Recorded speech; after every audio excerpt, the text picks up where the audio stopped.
So no, yeah, I am, but I'm not.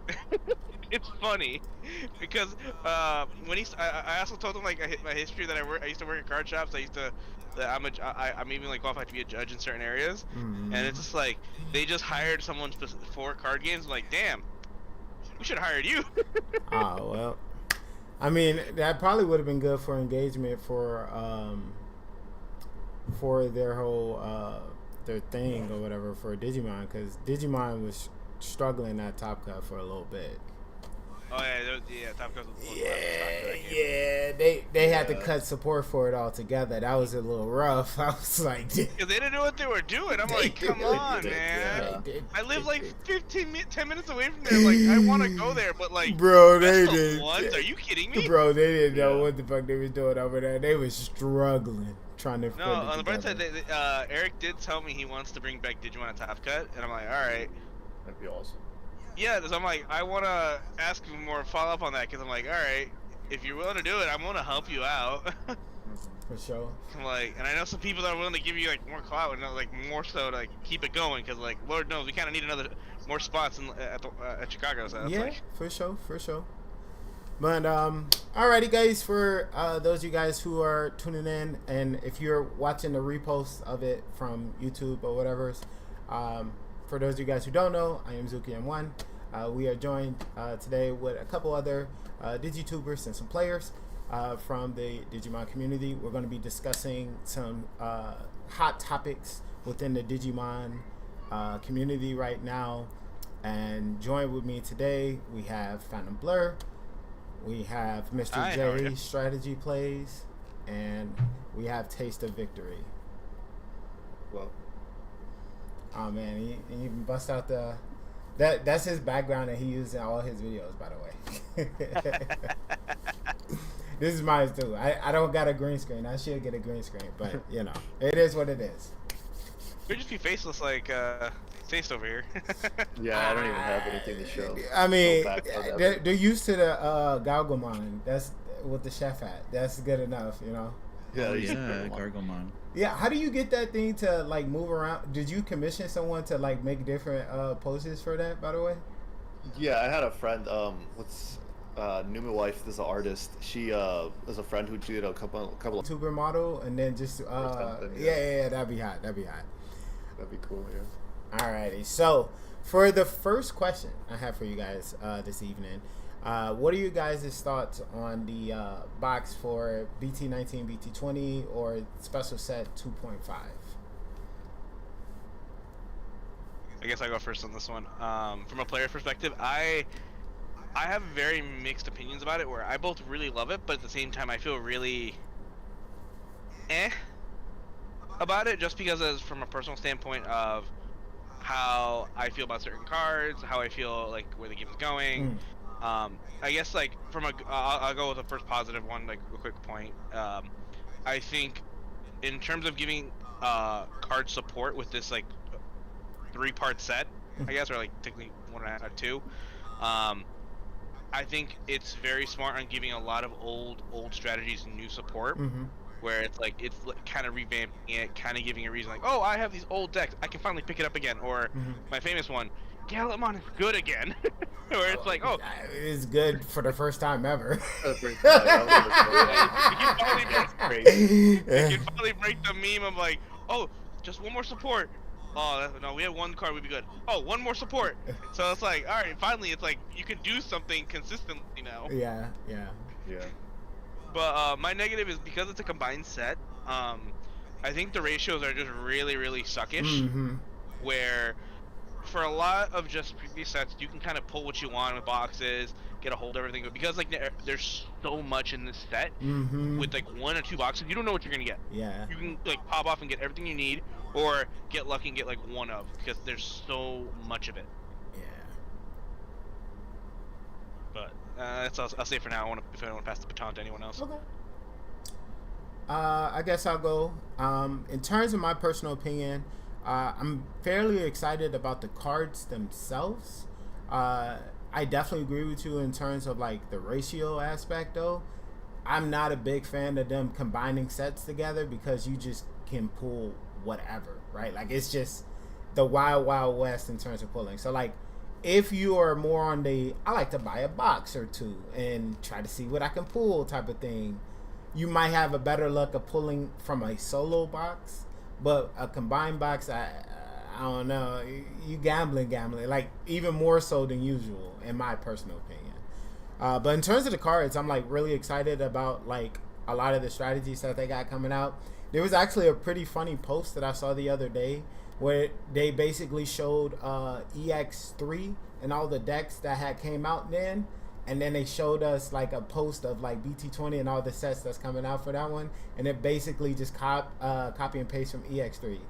The red purple Imperial is meta now. They're topping in Japan and stuff like that. The Examon is also getting results, and that was also from EX3.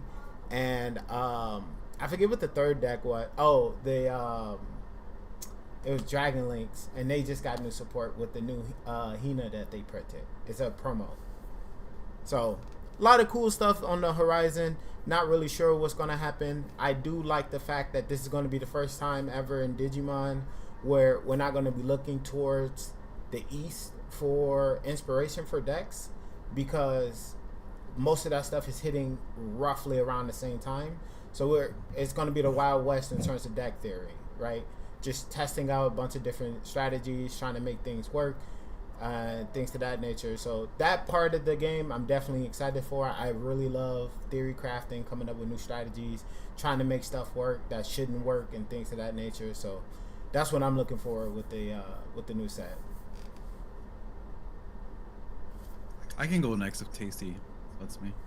Oh yeah, no problem. For BT19, I was in the Ultimate Cup yesterday, and I took a fun deck. Let me tell you, my first experience in the Ultimate Cup, I was so pissed by the end. Oh man! Because Ace was like Gallant, Mirage, Purple Hybrid. I was so upset. I was like, you know what? I'm starting my villain arc. You know what? At least you got like variety going there, though. Instead of like the same deck over and over again. I mean, it's all meta, right? But that's all better. That's literally all better, bro. Hey man. That like and that was your 1, 2, 3 rounds, like the first round, second round, third round. Oh, your mic cut out. Your mic cut out.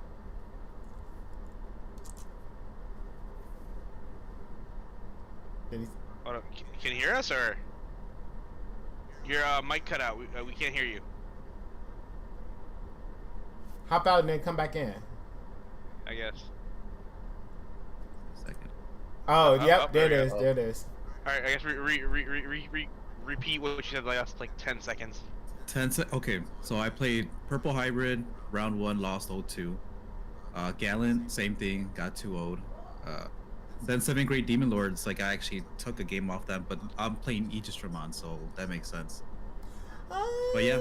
Well, I feel like the Deed Sabers is actually a lot better, but we still need some stuff that's in BT19 that we didn't get. That's not even Deep Saber support, you know, that's the problem. It's like you have Aquatic, the Seedramon stuff, but it's not DS. So it's still like half an archetype. It's not like full support. But either way, like yesterday I bought my Sakuyamon, I mean the Kazuhamon alt arts, and I bought an extra ruin mode because I'm going all in. I'm gonna make the loop. You know, I can respect that. It's like you just get your butt kicked so much. I'm like, all right, no more. That's no it. more. Yeah. I respect it. I've had enough of this. What about you, Taste? That's crazy. No, yeah, I think this set's really cool. I have not like played anything for the new cards yet. I haven't been playing much of 2.0 or 2.5. I'm just waiting for it all to come out and see what reprints we end up getting.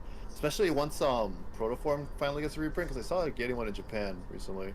So I'm waiting for that to hit over here before I start playing more meta decks. But I like this. I have a question. Sorry.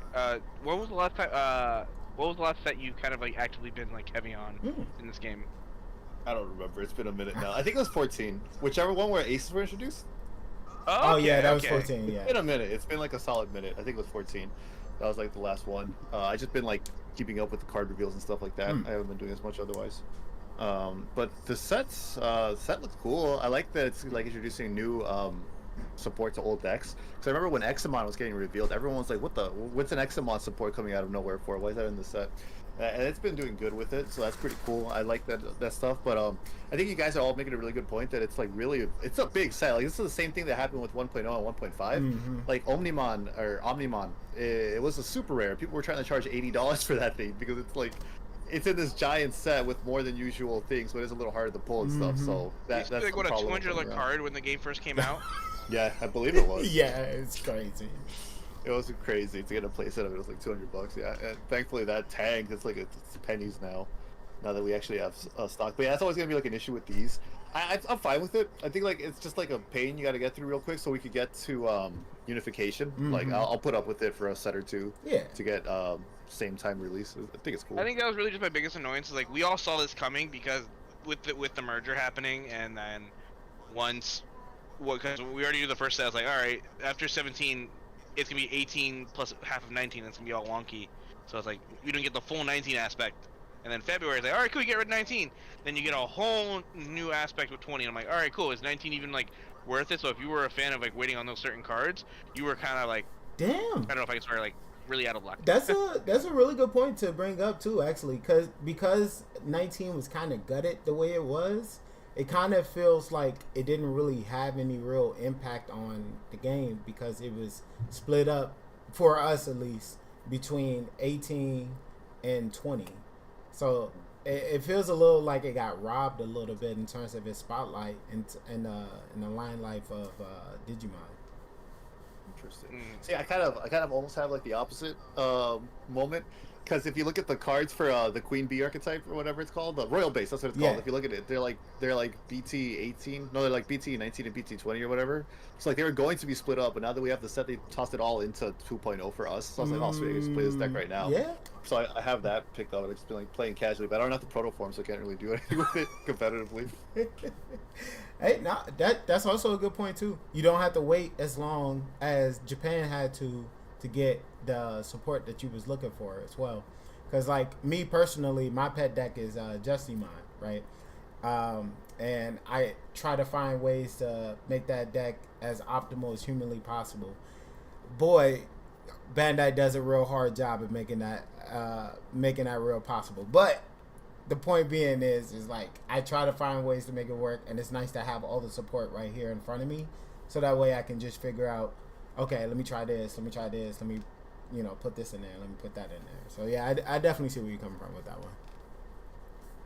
Alrighty, so the next question that I got for you guys is, and we kind of just touched on it a little bit, but what are future decks that you want to build, or any cool new mechanics that you guys think could be introduced into the game? So currently right now, I think we got like 21 or 23 keywords in the game. Personally, I think one of the effects that they keep printing that doesn't actually have a keyword should be a keyword, and that's taunt. Right, like there's a lot of cards that already have it as an ability, like Hexamon, like the old one. Yeah, exactly. Right, like Slayer Dramon has it. The Edamon has it. There's an option card that taunts your opponent during the start of their main phase and things of that nature. So I don't know why it's not a keyword yet. I think that should definitely be a thing. Yeah, that's the mechanic that I would want them to introduce. And then future decks, I got a few, but the one that's at the top of my list is definitely Hexamon. I was a huge Hexamon player when it first came out. It fits my playstyle 100%. Actually, my Hexamon went to the next level because of this guy right over here. He told me to put in some Taikumis into my deck to help improve the consistency of the deck. And boy, that shit was working. I was like, wait, this is actually insanely good. Draw 2 for every Digivolution, and then also like slow down any of that rookie rush. So before you get to your 5s, you can pretty much slow the game down and just make it into a setup game. And by that point, you're going to start winning, because then you're going to start forcing them to start swinging with their stacks that they didn't want to give up just yet. So, yeah, I'm super excited for Hexamon. And the mechanic I think they should introduce is taunt. What about you guys? Yeah, I agree on the taunt thing because like so many cards have had it for like a long time. That Slayer Dramon's old. What is it? BT. No, it's from Not eight, right? EX. It's EX3. Yeah, No, but I swear, like there was like a thing where like one of the old ones, when it comes out of Raising Air, you have to attack. Or was that AX3 one I'm thinking of? yeah. You're thinking of EX3. Okay. No, that's still kind of old now, though, I feel like. But no, yeah, they've had that for a while, so I agree with that for sure. As for like new mechanics, I want to see like my like Yu-Gi-Oh! Brain Rot. I've always kind of wanted to see like trap cards in the game. And Oh god. because it's like such a fine line you got to cross. But like something I always see people say about Digimon is they want more interaction, which like I get that. I think aces are a great step to balance that. But I think trap cards wouldn't be that broken because like if they balance it well, like you have to pay for the memory. I feel like you see it face down, you know it's coming, and then your opponent also has to pay for it, giving you more memory, like as opposed to aces that are free. So I think inherently, because of the mana system, I think trap cards would be a little more balanced here.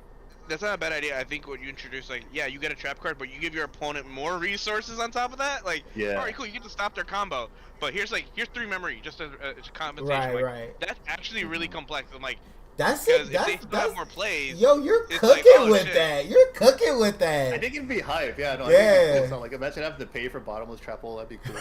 No, and I think you're going with like a common theme that I think a Digimon has very unique compared to other card games is whatever advantage you give to yourself, you give to your opponent, and that Yeah, it kind of increases the tug of war aspect. I gotta say, I'm a real big fan of that type of mechanic introduction. So you're suggesting them like make option cards be able to certain option cards be able to get set, and then when a condition is met, you can flip it up to activate it and pay the memory cost for it. Yeah, basically, that's like exactly how I would think to implement it. You know. I like that. Yeah, I think it'd be really fun. Like maybe not print too many of them every set, but like I think it'd be cool interaction to add to the game. Yeah. Especially if they stay like you have to pay for them. They would not be free like aces, because then I feel like they'd be busted as hell. Oh, If you yeah. made Yeah, trap. but you also gotta look at aces where it's like the second you remove them, like whatever aspect, oh, it feels so good to get that memory back. It does. That's true. That is yeah. true. Yeah. Like it makes a lot of expensive option cards that you wouldn't normally play viable if you know your opponent is playing a lot of aces. That's true. That's true. All right, Mr. Phantom Blur, what suggestions do you have in terms of decks that you're looking forward to? So in terms of mechanics that I'd love to see, I kind of want to see something that's more innovative that kind of breaks how the game functions. So a big example is Iceclad, where instead of battling using DP, you essentially battling using how many Digivolution cards you have. So I think like that creates a lot of different strategies and types of way of winning. Where most decks, like say you're facing like Alphamon, where it has like 20 different like Digivolution cards, and then and say for Iceclad, wrong example. That's probably getting an actual advantage. I'm thinking, say you're playing against like Megazoo or a type of like 7 Demon Lords, and you have Iceclad, and they can actually naturally take out those monsters because it has more Digivolution cards than it, instead of relying on just DP. So it kind of provides a lot more creation and just like, I guess, not trying to be into like the meta or just going for a proper direction, because I think that helped a lot of blue decks just kind of like be a fun side option to kind of like keep up while still being their own thing. And for my own decks that I run, it's like I'm a Greymon player, so it's like I just give me something with a big old bonk stick, and I'm just trying to like let me swing. Like I don't care. So I guess like taunt would definitely hurt my favor. I know collision is a pain in the butt for me for that regard. But yeah, no, I think the way the games are going is really good, but I think I'm just scared where for some of the effects, there's like some of these boss monsters are getting really overpowered. That's true. And I think it's like I don't know how to word this. I feel like if there's a way we can have an effect that can take away keywords from other Digimon to get rid of their invulnerability. So like introduce a keyword called disable, or Yeah. They probably wouldn't introduce it like that. They would probably be like like something computer based. Like say or disabled, or I guess like some form of negation of like, say while this Digimon's on the field, or say a delay thing, any keywords with a blank keyword cannot trigger or be active. That would So it's like, introduce yeah, a pretty interesting it would mechanic. it would be a good counter Mhm. because like we're reaching that weird power creep where it's like, why I have this problem like say Jessmon, Yep. or yeah, Jessmon being like having like 20 different keyword effects and like I can do everything in this game, I just win. Yeah, and they also have protection from everything as well, which is also pretty annoying.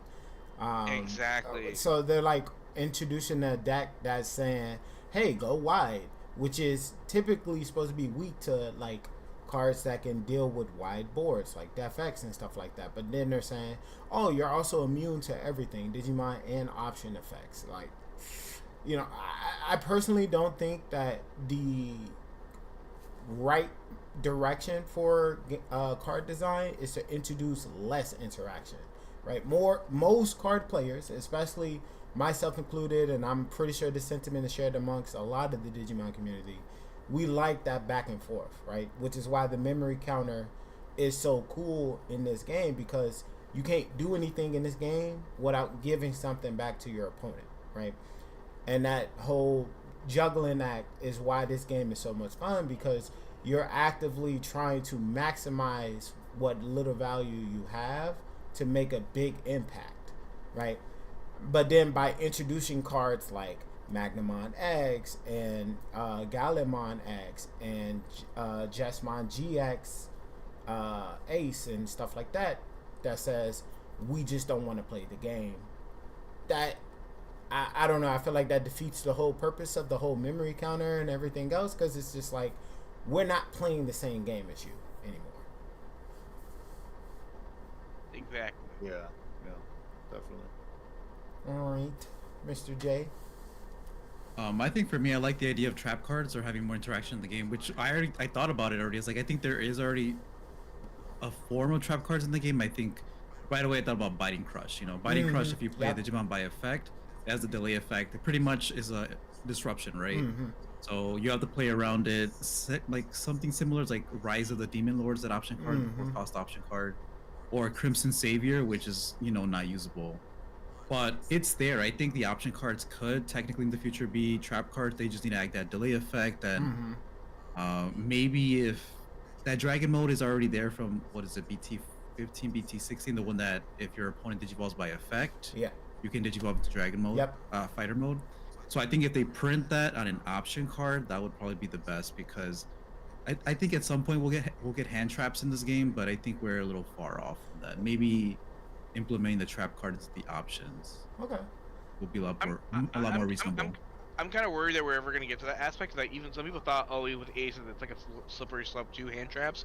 Because I know for Yu-Gi-Oh, that's a big problem that they're unsure even how to fix now. Where, if we go to hand traps, all right, cool. You're going to start making them good. If you make them good, they're going to just take over the game, and where it's like, it's a mandatory thing everyone has to run, and it becomes a big, like bloated problem of like, I have to run this in order to have my deck be competitive per se. I mean, the reason I left Yu-Gi-Oh was not because of the hand traps, it's because of the 15-minute combos, and then you just scoop if you have no hand traps, Yeah.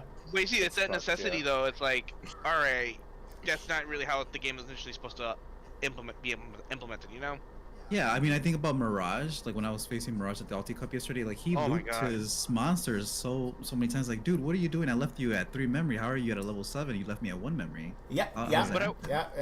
I will say this though. I think the type of effects that you mentioned before, like Binding Crush or like having a delay effects that only trigger up during a certain Miraculous Night is one also as well. Oh, that one too, yeah. I think they're great. My problem is I still feel like those are too slow, just because you have to trigger the first effect first. So say if you're not able to trigger the delay effect at all, and they already have like combo, like what's kind of the point outside of it? Just it's like laying out a trap that's very visible, Yeah. I will say that with the options, they're the safest cards in the game. There are only 2 forms of removal in the game for options. That's Justimon, the Ace, and Lucimon. Because Lucimon just has removal for everything in the game for some reason. Outside of those 2, there is absolutely no interaction on your options. So if you start... Did I miss that? Lucimon can pop options? Yeah. It can pop delayed now. Yeah. It's an option card that they have. Oh, okay. Yeah. They're like the only people that can really do it, though. So it's.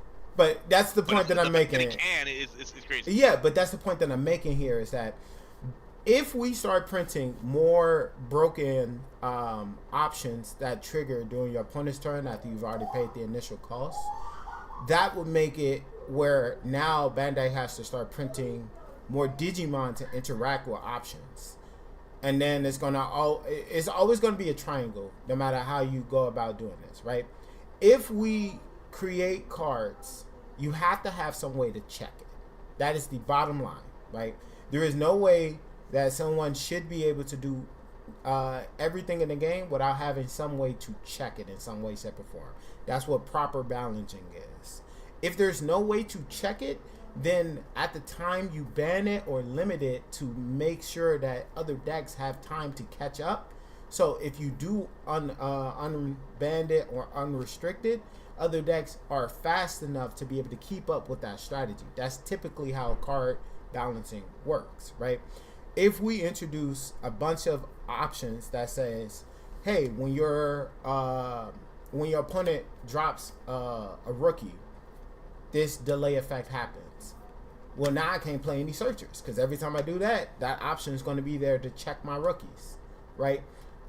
Whenever you activate an option, this option triggers, right? Now I can't just play options now because, again, he has an option that responds to my option. If I play a tamer, he got something for it, right? Like, you can't introduce stuff like that until you create more cards that can deal with that. That's how I feel about a biting crush. I can't play Digimon at all. I'm like, all right. Cool. Yeah, that card sucks. That's a mood right there, man. Yeah. But yeah, I see your point though, Phantom.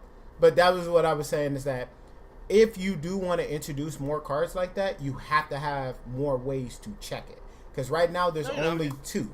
There's a level 6 that is an ace for a tier 3 deck, or an option card played in a very specific deck that is very high on memory usage in terms of what they do. So, pick your poison type of thing. But no, it makes sense, and I think we're lucky at a point for like effects like that are still very new for the game, and they're not like going crazy with it at the moment. But it's like it's all good in perspective, and where it's like it's better to keep looking to these things now before they get out of hand. Yeah. For later. Yeah. Alrighty. So on to the next question for you guys. Has the game felt like it's increased in popularity or stayed roughly the same since you guys started? Since I started... Oh, my bad. You could go. I'll just take over. You're the veteran here. I was going to relate it to that. I was going to say, like, since I started, it makes it a little tricky since I played, like, since it was in Japanese, So that's like a very long perspective. I played when the game was, like, announced, like they revealed the first 2 starter decks, they put the PDFs online. I was playing on Tabletop Simulator, so I think I'm gonna have to offer 2 perspectives here, since that and since North America release. I think like since this first came out, and it's definitely gotten a lot bigger since I started playing it, especially with the North American release from set 1. It was really huge. I think it's reaching its popularity around, I want to say like BT 8 is where it was like really the biggest. It felt like it was only growing until that point. And then I think personally, like BT 10, I think it was that introduced the cross guys, right? I'm pretty sure it's 10. Yeah. I feel like at that point, like that's where it kind of like hit like a critical mass, and like it started getting complicated and people started to fall off a bit. Yeah, I've seen like a lot of people say like they've stopped around there specifically because the crossword guys and like spamming the field and all this effects and stuff. Yeah. And the deck was also like really good too. They had to limit it like almost immediately. So I think it was only growing until then, and since there, I feel like it's plateaued. I don't think the game has gotten any less popular. I think it's maintained its popularity. Maybe like a little bit because of One Piece coming in. I think like One Piece just like tanked every other card game in existence. Like it took a lot of their players. Like even from the big 3, I think like a lot of people went to One Piece. So like, maybe like a little less popular, maybe a little decrease. But overall, I think the game stayed very consistent with like its like player base, amount of people to show up to tournaments, size and all that. There's definitely been a hit since the peak, but like everything's had a hit since the peak because the peak was during COVID, and like it's unrealistic to chase those highs because those are some really special conditions that set that up for a lot of industries. So I definitely think like Digimon was only growing to a point, and now it's just kind of like stabilized. I don't really think I feel like I've seen like much growth, especially just because there's so many games on the market now. I feel like these smaller games they have a cap now because you got like Lorcana now, you got Flesh and Blood, you got you even have like Elestrals, that YouTuber thing. There's just like so much stuff. So I feel like Digimon's like in a okay spot right now, and it's kind of just like staying there. It's not really bad or good. It's like just chugging along in a pretty healthy place. All right, that's interesting. It's like you played this game way before thinking the game officially came out in North America. I have the perspective of I've been playing the game since it came out since North America, where it's like I've been a day one for it. I've only ever missed like one format, and that's because like I just didn't care for it, and I came back immediately after. So I've been through like the lows to lows and the highs to highs for the game so far. Where I think right now is, I don't think it's at the lowest point, but man, we are nowhere near the peak. Like, and it's I like to blame Bandai's part on that, if I'm being completely honest, just because there's been so many like reasoning and like where Digimon has just been kind of set up to fail, but because of the dedication towards the player base and how the game is forming, it's still here. And I always make a joke where it's like Bandai tried to kill this game, but it's like we're still living, because like we're like its second child, and right now it's like it's on its like sixth card game. After One Piece is like, oh, this is amazing, let's keep going. I'm like, and nothing has given them the same high ever since, and they keep giving so much marketing One Piece, which I'm not gonna doubt. I think One Piece is a great card game, but I'm like, if they just gave a little bit more attention to other card games that were actually trying just as hard, like Dragon Ball, kind of already going down even with the reboot. With is it Battle Saga? Yeah, Battle Saga. That one, we don't talk about that one. And then obviously Union Arena is a mixed bag where it's like you either like it or you don't. And then the new Gundam. The Gundam card game is like it's still pretty niche, and it's like Digimon is where I feel like it's the only game where it hasn't gotten as much marketing, but it's thriving thoroughly out of like the pure fan base of the Digimon community. You know, you definitely cooked with that one, because I definitely felt like there was like zero advertisement for Digimon at all. It was always word of mouth or begrudging Yu-Gi-Oh players that just got tired of Yu-Gi-Oh and just went over to Digimon. No, and then they always just shocked me like, dang, this is actually a really fun and like well-balanced card game. Like, we've been trying to tell people that. And I think when they think of a side card game to play, they either go for One Piece, Pokemon, or Lorcana. And that's just because like they're good at marketing and the word of mouth gets much farther. Where even when you think of a Bandai game, Digimon doesn't come into the conversation anymore. It gets mentioned slightly, but at the most, it's like Dragon Ball because they want to push the reboot a little bit, and then it's always One Piece because One Piece is like it's the biggest hot commodity, where One Piece is getting more support and more bigger LGS stores than just Digimon, and it sucks because I want it to thrive. I think it's going well, but now. For the past couple months, I think after 17, if you weren't really into Nats, there was kind of nothing to really care for outside of like the new cards in the set, and Bandai wasn't really giving you much outside of like the holiday stuff. And that's how I still feel now, where the popularity is it's stagnant, but slowly kind of going down compared to how other card games are kind of going about it. Because right now Pokemon is currently the big craze, but that's because like it's scalper galore again. And One Piece is still going as hot as it ever, and then Gundam just because it's new. Everything else, and every other card game is kind of quiet. So I think Digimon is just in this weird gray area of all we've been doing is talking about this merger over and over and over again. And I'm like, I've even like adapted to other side hobbies until this merger happens to kind of see what's going on. Because like I love this card game, I still play it, I still hold my decks. But it's just like the engagement and level of excitement hasn't really happened because they keep hyping it up of wait till this thing happens, and I'm like, okay, well, I'm still waiting. So it's like I have hope, but it's just like you have a big gamble at this point for it. Okay. Me personally, I feel I started at the end of BT4, beginning of BT5, and been playing consistently ever since. I think I did take breaks here and there, but nothing like too seriously. Like I've played like in pretty much every single format of Digimon. Um, and I say collectively, um, most of the player base, from what I've seen, this is just from my perspective, had always been somebody who came from a frustrated card game over to play Digimon for a while. And sometimes they would fully convert, right, and just be full-time Digimon players. And then other times they just played it for a bit until they frustration with their main card game had dissipated, or a format they wasn't having fun with has already went sailed, and then they hop back onto their main TCG, right? I've seen it with quite a few different Pokemon players. I've seen it with quite a few Yu-Gi-Oh players.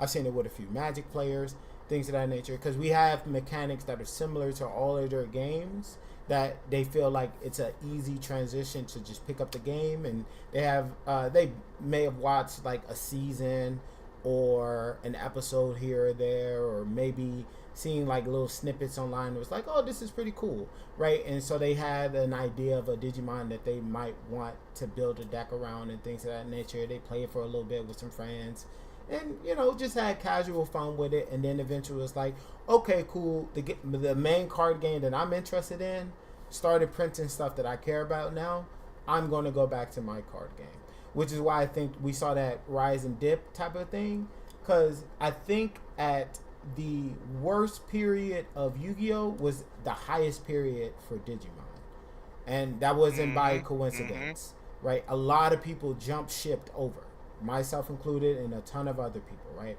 And it's when there, I think, like there was more of the card games than just like the big three. Yeah.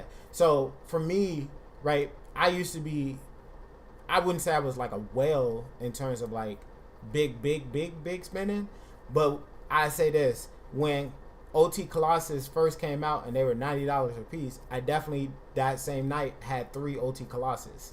So, what I'm saying is like a lot of those people who was out here just throwing money at the card game to play it saw cheaper alternatives, beautiful art styles, a thriving community.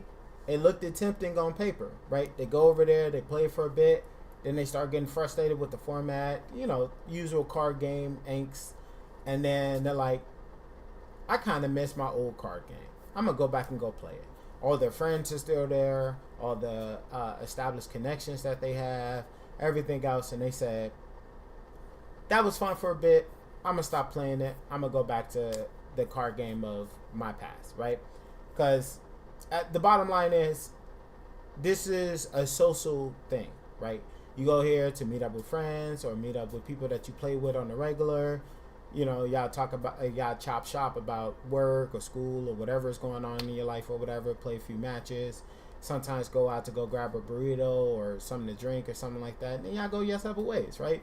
Fun little engaging time throughout the week right after you get off a long day of work. That's the real bottom line with every single card game. Where the reason why people stay with certain card games over others is just simply based off the community and what am I playing this for, right? If I'm a casual, I'm just playing this just for fun. I'm playing it to get enjoyment out of it. If I'm serious, what does the prizing look like, right? What do I gain from playing this at the highest level? And I feel like Digimon definitely does a good job at that compared to some of the other guys. Yu-Gi-Oh! Been giving out like fucking air fryers for prizing, which is fucking crazy. But we're not here to bash Yu-Gi-Oh! The point that I'm making here is that there are 3 main things that keep a player playing a card game: the community, the prizing, and the formats. If your prizing is good, people are more than likely going to stay, right? Most Pokemon players play Pokemon almost exclusively because they do cash prizes. You can't beat that, right?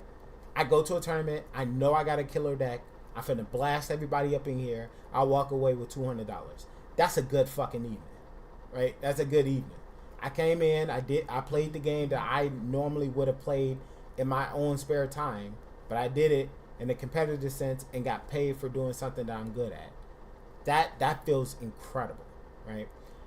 Then your community. Are the people nice? Do I feel like I'm welcome here? Is there even anybody here? If I go to a shop, are there going to be like 4 to 6 people here? Or are there going to be 20, 30, 50 people here, right? When I go to Yu-Gi-Oh! Locals, it's a lot of people there. When I go to Digimon Locals, it's not that many people there. There's not a lot of people consistently showing up, consistently playing the game, and that really hurts the player base, because if I did enjoy Digimon, now I don't feel encouraged to want to keep playing it because no one else is playing it. I'm not going to play a game that no one else is playing. I'm going to go play something that I know people are playing. So that's where I feel. I feel like it's definitely reached a plateau, and it's hard to get over this plateau because of those 3 things that I mentioned before. If they can figure out a way to get Digimon in a direction to fix those 3 things, they could definitely increase the player base, in my personal opinion. I feel like it just comes down to marketing, but like it more down to it's like there's stuff we can do, but there's also stuff that like, the company should also help because they're not oblivious to it. Yeah. You know? Yeah. Mr. G. All right, Mr. G. The original question was, has the game has it increased in popularity or stayed the same? Honestly, I think it definitely, like, it dipped after the One Piece thing, right? I felt that because I think one summer I was getting a lot of subscribers, and then One Piece came along and I never had the same amount. But there's other channels that are growing faster than mine, so like it maybe it's just something I'm doing wrong. But I think for me personally, I feel like it stayed the same and it's slowly dipping. Because even me, like I'm not even gonna lie, like 2 weeks ago I was talking about going back to Yu-Gi-Oh! Because I was originally a Yu-Gi-Oh! Channel, and like I played Sky Striker, I played like Ancient Warriors and stuff like that, and I was like, damn, the viewership on Yu-Gi-Oh! Is still like 50K, 100K per video, and I'm like, why is Digimon still at 1K, maybe 1K, 2K, 1K, 2K for most creators actually, and sometimes they get 4K, 5K on. I think deck profiles are the most popular in Digimon. But I think it stayed the same. I think it's actually dipped a little bit, especially after One Piece came out. And I don't know. To be honest, I haven't had the same amount of fun as when I first started. Like I remember my first deck was Ragnarlordmon. I think that was BT 1.5. Then I made the Secret Rare Imperial Dramon, the green one. That one was also really fun. But yeah, when I first started Digimon, it was crazy. Like the memory system, the game mechanics were so different compared to Yu-Gi-Oh! And Yu-Gi-Oh! It's just like, if you wanted to be a good player, you had to know your deck in and out. You had to know like the 10 other 15, like 10, 15, 20 other decks that were either tier 1, 1.5, tier 2 to be a good player and to like win tournaments, you know? And Digimon was so new, and not that there were so many little decks, but I felt like it was really fair to Yu-Gi-Oh! But yeah, I don't know, that's where I'm at right now. I don't know if I'm just in a slump, but I feel like it's going down. And Phantom, like you mentioned, how everyone's just waiting on the whole world convergence thing. It's like nothing else matters right now. It's just waiting until like April, whenever that is, and everything else is kind of like. Go ahead. So I'm so happy you brought up like certain like how you feel about the game, especially now. It's because I always call this time of year the Digimon slump, because for whatever reason, Bandai sucks at releasing really enticing product or events around this time of year of November to February. Because obviously January is Nats, but if you don't care about Nats, oh my god, there's hardly anything for you to get outside of like an EX set. And that can only hold you off so much for like say a month when the set's already new and it wears off, and I'm like, alright, cool. And that's also like if the EX set does anything to the meta. If it doesn't, oh my gosh. It's funny you brought that up though, Phantom, because that was actually the next question, and he kind of alluded to it too. What is your overall enjoyment of the game currently? Oh yeah, there you go. Yeah, because maybe I mixed those two questions in there. Yeah. I mean, you kind of alluded to it already. So currently, right now, you're saying that it's kind of been a little bit of a downward slope for you, right? I mean, I don't know if other people feel that way, but it's been dipping for me for sure. Like, you know, sometimes it takes a lot of. For me, it takes a lot of energy to go to locals, record the videos, edit the videos, and commentate on the videos, and then like upload them to YouTube. And then like for people not to like really view them, it's like, why do I do it? I might as well just play the game, not Like that's extra time that I'm doing. Mm-hmm. But overall, I just think the way how fast the game is progressing. We don't have trap cards yet. We don't have hand traps yet. But I think the abuse of the memory system, especially from purple, like obviously there's going to be a restriction list soon, but you know, purple hybrid gaining 8 memory off the 4 jack raids in their hand, or like Mirage, you know, it's does the memory system even apply to them? You know, it's just those type of things obviously gets to me. But No, that's a Yeah. that's a big problem. I'm one of the biggest haters against community. Like Zuki can confirm, I hate that color so much. Purple is kind of overtuned in this game.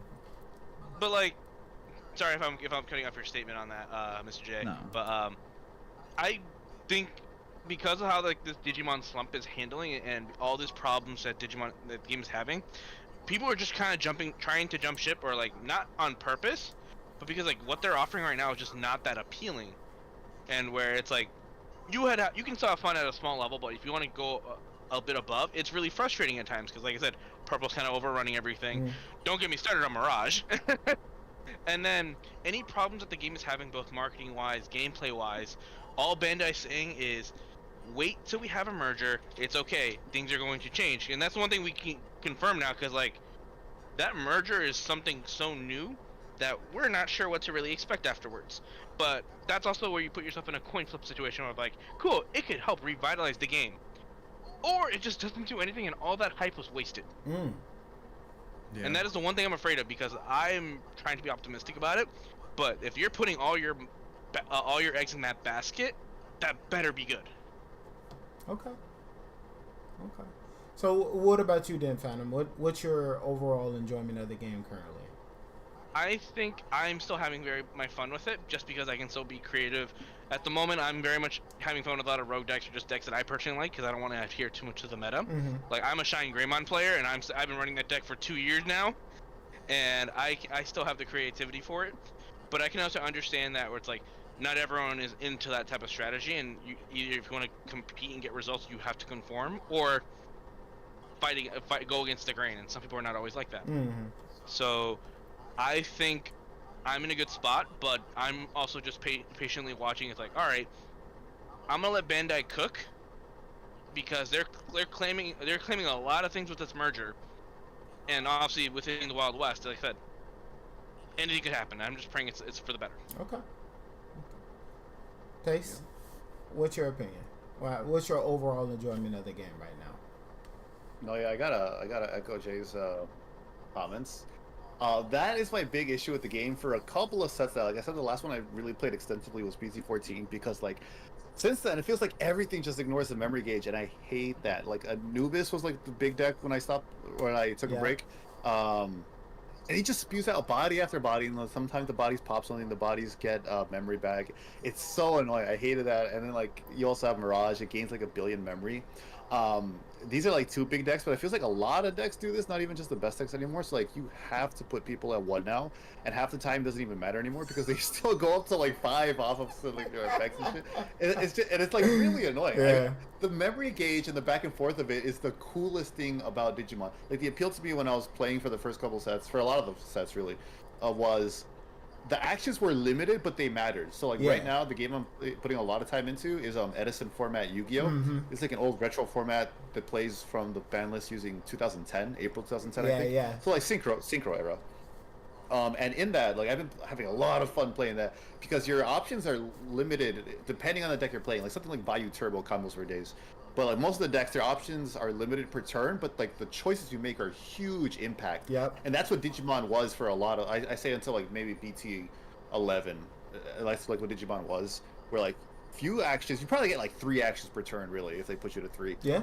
But every choice you made mattered, and like what you left them at memory wise mattered, because sometimes maybe the play wasn't putting them to 1, you know, because then you're limiting yourself too. You just got to spend extra memory, give them 3, as long as you get ahead enough in momentum, whatever. But now it's just like everything gains memory, everything you hit 3 boosts out of security, delay 1 billion, you combo for game that turn. Like I hate a lot of that, and I miss the memory gauge feeling that like it was important. So like I haven't been having as much fun with it lately, but I also haven't been playing it as frequently as I used to. So I don't know, maybe if I update Rapidmon and get those $30 Rapid X, I'll like it more. You know, But that's my issue right now. you know what's so funny about that too? There was a little point where I started playing Edison as well. I played Quick Draw Synchro, and man, yeah, no, I definitely understand where you're coming from with the impact of the turns, because like I feel like at its core, Digimon is still the same, but there are definitely a lot of cards in the game that just completely just say we are not playing the same game, right? Since I started making a lot of like rogue deck content on like my TCG channel, boy, oh boy, is it fucking hard to make those things work sometimes. You go against decks that just completely ignore everything, right? Most of the time in Digimon, there's always a body on board for you to interact with, right? Because every aspect of this game is constantly interaction between each other, whether it's from the memory or Digimons or Tamers, right? There's some form of interaction. Purple Hybrid do not respect that at all. They just put Tamers in the back and just say, that's my turn, and then immediately just punch you in the throat for a gajillion damage, blow up everything on your side of the board. They pass the turn over, and you're like, oh yeah, I got this, I can do this, I got to do this. They have no Digimon there. They have no Digimon there. And there's like only a few decks that can deal with Tamers, like that just have dedicated Tamer removal, right? And outside of those few strategies, which are all black, by the way, if you're playing any other color, you have no way to deal with those Tamers. They can just go buck wild, and there's no way to check them. There's zero way to check them. That is so annoying. And then, like, purple always feels like it is not playing the same game. They have 3 hands because they play yellow in most of their decks now. They can play from security. They can play from the trash. They can play from their actual hand. Then they have a gajillion fucking options that give them memory for free. Like, I pay 1 memory to get back 2 Digimon from my trash, and I don't even have to delete the fucking Digimon to do that? And it costs 1? What the fuck is it? Oh my gosh, bro. I'm sorry. I can solve your problem right now. If I make the suggestion, just bring Greymon X back to 4. Bruh. There you go. Yes! Yes! Oh my gosh! That's my fucking hero right there. It would help so much in the deck. Oh my god. Hades Force would run wild. Oh my god, I would love to see Hades Force back in the format and just see in Purple Hybrid just sit there and be like damn, I guess I gotta switch decks. No, and I think that actually brings a fun thing that I think Bandai did was working, where I know Taste, you were probably on break when this happened. When a card like Ukomon first came out and everyone was running that for so much, and a lot of strategies were kind of relying on it, especially rogue decks. It got to a certain point where oh, sorry, let's finish. No, I'll just say I know about Ugo. Yeah, go on. Yeah, so around August, that ban list that obviously took care of Uko. It was the biggest ban list I think we've ever had so far. It took care of a lot of problems. Mind you, it didn't take care of everything. Like, Mirage is still alive, at that point. But like, it took care of a lot of. It took care of the Ukomon problem. It took care of a lot of blue shenanigans that were just problematic. I think like some slight purple. I think at some point. Yeah.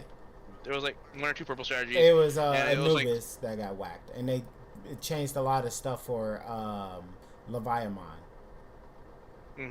Point is, it was like, all right, cool. You actually felt like you were listening to a good chunk of our demands, because if you didn't answer it, this game was going to go down the toilet so fast. And I think, which is what I'm hoping now, once with the merger and once people are evaluating where the meta is going, I think if we can get more of a more stricter ban list of just kind of nuking a lot of the old stuff in a healthy manner of like what's currently meta, and just kind of revitalizing where the game is going, because this is their really big chance. With this merger, no one knows where the future is going to be now, because English is no longer relying on Japanese meta as much, and now it's going to cause an influx of, all right, how creative can we get with this, and where can Bandai as a company do to help keep the game going? Okay. But I didn't actually answer the question. My overall enjoyment of the game, is I started crashing out, so that's on me. But Purple sucks. TLDR. yeah.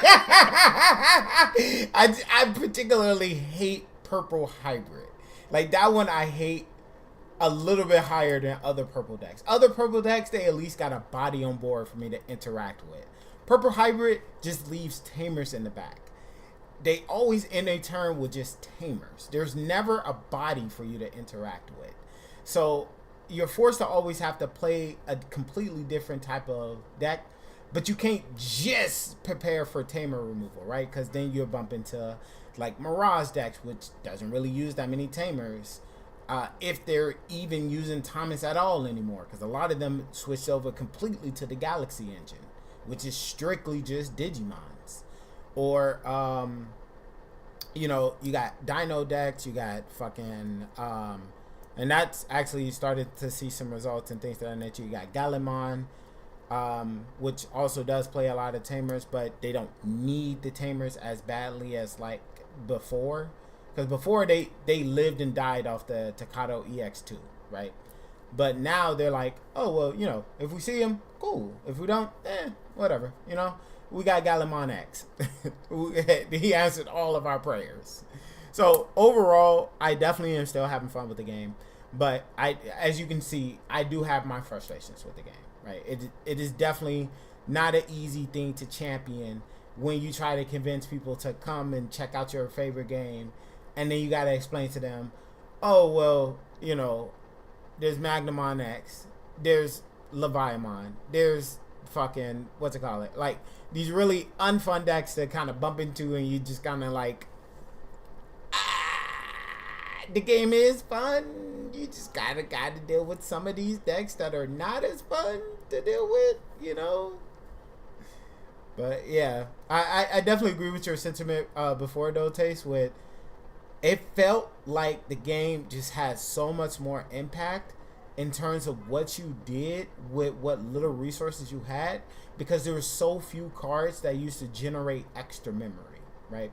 Yeah. And it was such a luxury to do anything in that current state of the game. Now where we're at, you are relying heavily on your system to get you to where you need to, and I think Bandai is starting to slowly realize that, which is why they're now making it so everything is locked within their archetype now, right? You see those little rule books that they constantly keep printing on every single fucking Digimon card now? They're doing that because like this card is treated as such, right? Such and such. They're doing that now to lock shit out of being treated like the Galaxy engine. They don't want to make engines, right? Because that's the biggest problem with Yu-Gi-Oh right now, is that people don't feel creative. You just throw a bunch of shit together and it just works, right? Like right now on Master Duel, the best deck is Asamina, fucking White Witch, Fiendsmith, fucking Snake Eye. That's 4 decks that you just toss together and you like, they're just good. They just work. Like, you stop this, cool, I got this line. You stop that line, I got this line. You stop that line, I still got this line. You're like, God damn it, when is your turn in? When I run out of cards. Right? Like, the decks just play themselves. And that's kind of what it feels like with Digimon right now, is that because the engines are so fucking strong and they're able to generate so much advantage to try to make these weaker strategies better, they didn't lock it within their archetype. And because they didn't lock it, you're bumping into shit like Mirage, right? You're bumping into shit like Leviathan with the whole Dark Animal line and stuff like that, right?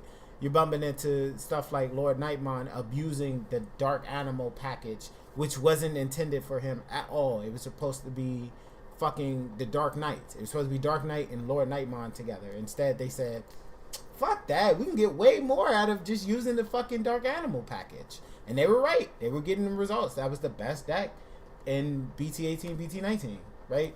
That, like, by them making these generic archetypes that can just be tossed into anything because they're the same color, you end up making these unfun formats that we're complaining about, right?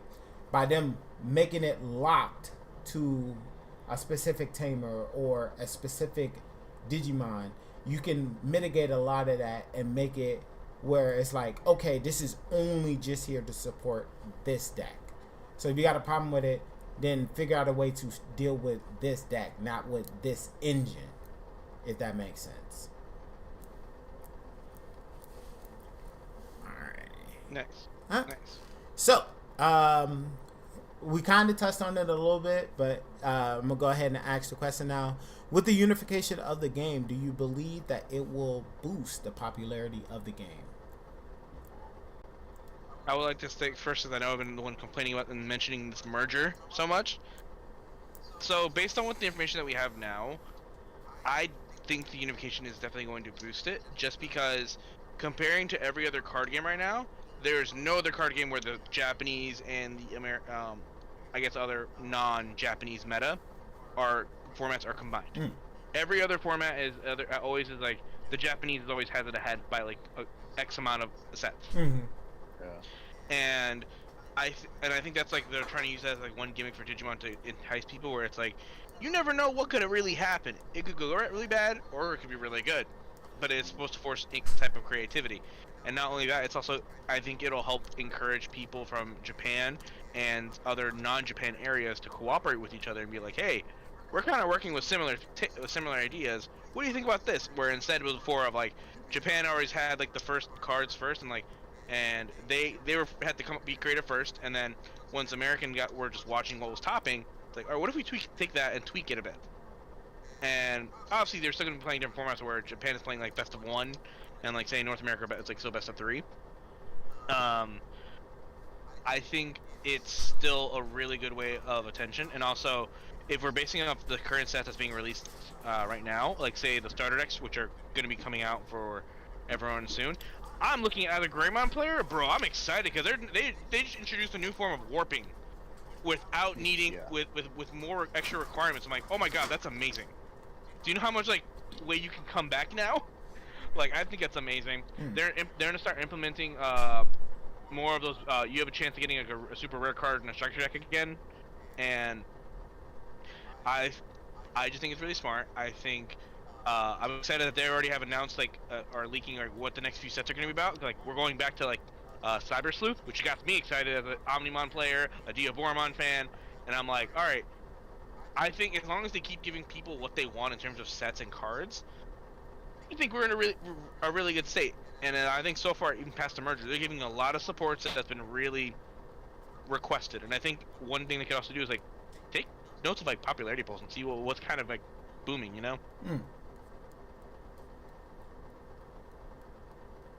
That's my 2 cents. Okay. Did you guys want to go first or? Yeah. Will the unification boost the popularity of the game?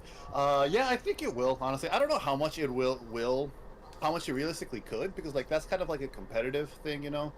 The people are gonna be really caring about that, so like maybe it'll bring in some new players, but I think it'll give it a boost. Not like the biggest one, but it'll give it a boost for sure. Because like he was saying, yeah, I can't think of any game that has a unified format like that. I think maybe Magic the Gathering is parallel with the releases, but like no one cares about Magic in Japan. It's like a small game over there, so I don't know how much that actually matters. Yeah. But I think they might have it. But other than that, there's like no other card game that's ever done this, as far as I'm aware, or like running game. Maybe like some game that's dead now. But so I think that's really huge. It's gonna be like a unique thing that might get people to come over. I think it'll bring back old players too. I think is like a thing. People are gonna be like, oh, that's cool, because like a lot of people I've seen like they get bored because like the meta's solved ahead of time. I think you could experiment, and like we've had like some stuff pop up like back in like it was a while ago, but there was like a yellow Cherubimon deck way back in the day. That was like, I think it was it pure yellow or yellow purple, but it was like a wholly North American invention. Like that was not popping up in any Japanese locals that I noticed. So I think there's room for experimentation, but like a lot of people they would be like understandably like, yeah, the meta's kind of solved. I don't really want to play. I'm kind of bored. I burned myself up playing it in Japanese testing, and now it's in English. So I think like that, now that that's eliminated, it's gonna bring back like some good some old players. It'll probably catch some people's new eyes. I think it'll be a small bump, nothing crazy, but it'll definitely be good.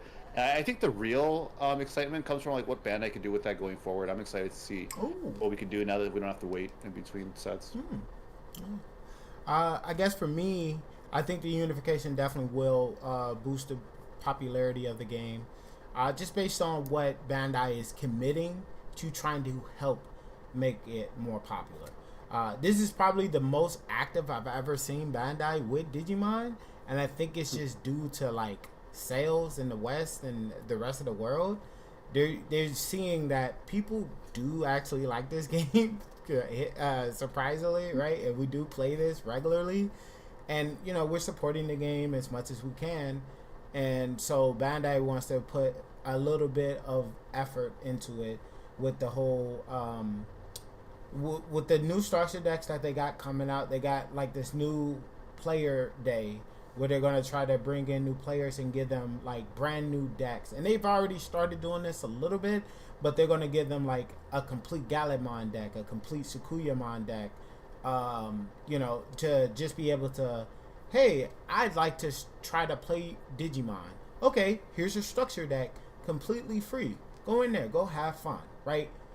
You didn't have to pay for any staples. You didn't have to beg anybody for any cards or anything like that. You didn't have to wait for a friend to invite you out. You can literally just go to your local card shop, ask for a deck, and then boom, you can start playing right away. That's what Bandai has already got in the pipeline to try to get new players into the seats to try to start playing the game. And they got stuff for returning players too and stuff like that. They did that on like the whole unification stream or whatever. So I'm actually excited just because of how involved Bandai is. Because like Phantom was talking about earlier, the card game has definitely been the ugly stepchild of Bandai, right? It was a game they wanted to do some money off of. I think it was like a cash grab for them at first, like just to see if nostalgic bucks would come in. And it did. But then they saw how popular it was everywhere else except in Japan.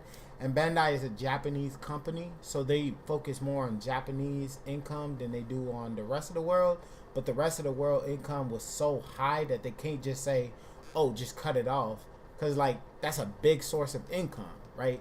So then you end up in this weird predicament where Digimon isn't the most popular game in Japan. It definitely has its player base.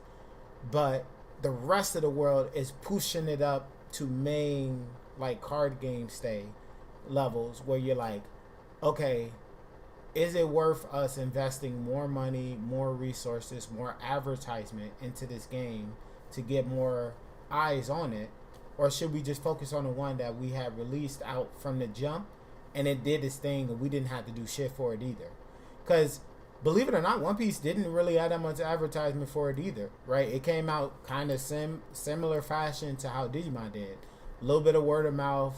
Just go to your local card shop. You start seeing posters posted up everywhere, and you start asking questions like, "Oh, they got One Piece coming out soon?" And they're like, "Yeah." And not to mention, it had the anime promoting itself unintentionally. Yeah. But the point is that I'm saying this is that Bandai took the same approach that they did with One Piece, but One Piece blew up. But that's because One Piece is One Piece, right? It's an active anime that is one of the most popular animes on television right now, right?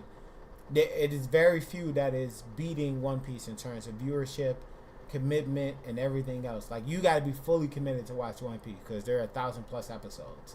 So everybody who watched One Piece fucks with One Piece in every way, shape, or fashion. They know everything about everybody and everybody's lore, every war story, building piece, everything about it. So I personally think the unification will A, increase the popularity, B, help show that Bandai do actually care about the card game a little bit, so it might be worth investing more time into, which can help flourish out the community and stuff like that. Because overall, I feel like the Digimon community is a really good community, right? Like, I've never really had any bad experiences with the Digimon community compared to like the Yu-Gi-Oh community. Granted, I'm a lot more cautious because of my experience in the Yu-Gi-Oh community with like decks being stolen or people getting into fights and all the other type of stuff. So I guess I'm a little bit more conditioned to try to be wary, but overall my like experiences with each and every single individual player has always been a net positive over like a neutral or a bad experience. Yeah, it's a really chill community. One of the better ones I've seen and interacted with, which is always good. I think it's like if anyone wants to first ever get into card games, I always recommend Digimon the most, just because like it's a community where it's like they'll help you out more just because they want to see their crowd grow, rather than see it as a chance to be exploitive. Yeah. Yeah. What about you, Jay? What do you think about the unification? I do think it's going to increase the popularity of the game. I mean, I know Bandai's like, yeah, wait till this day, wait until April, but I do wish I knew some Japanese, because then I could get some of the Japanese audience, because you guys had said, first we look at the Japanese decks and then we kind of just tinker with whatever was meta over there. But now we have a chance to, American players or people in the TCG to be the first ones to create a meta deck, I think that's going to be interesting. And yeah, obviously we're combining the OCG and TCG, so 50%. I mean, I'm thinking I could, like, double my numbers viewership wise, subscriber count. But that's probably like marketing, all that stuff, which I'm not really into. So, but point being, I think the popularity of the game is going to increase, because yeah, we're gonna be able to interact with each other a lot more. CG and OCG. Yeah. All right. So, final question. Obviously, you guys can bring out many other questions that you guys might have and things of that nature. But the last one I had prepared for you guys this evening was, what are you guys' thoughts on Appmons? And do you think that it should be in the Digimon card game? I've never watched that mon, but I think it should be in the card game, because like it's Digimon. It's a spin-off, but they are Digimon. The thing is literally called Digi Universe Happily Monsters. I'm in the same boat, just because I technically saw no issues. We already have like TCG original Digimon already in the card game as well, like Savagamon and stuff like that from the webtoon and stuff like that. Oh yeah. And I think the card game benefits from having more and more diverse creatures, because like we're not like Yu-Gi-Oh, where you can just create unique archetypes or magic on the fly for every single set. Like Digimon's already a point where it's like, how many colors does Agumon have? How many printings of Gabumon do we have?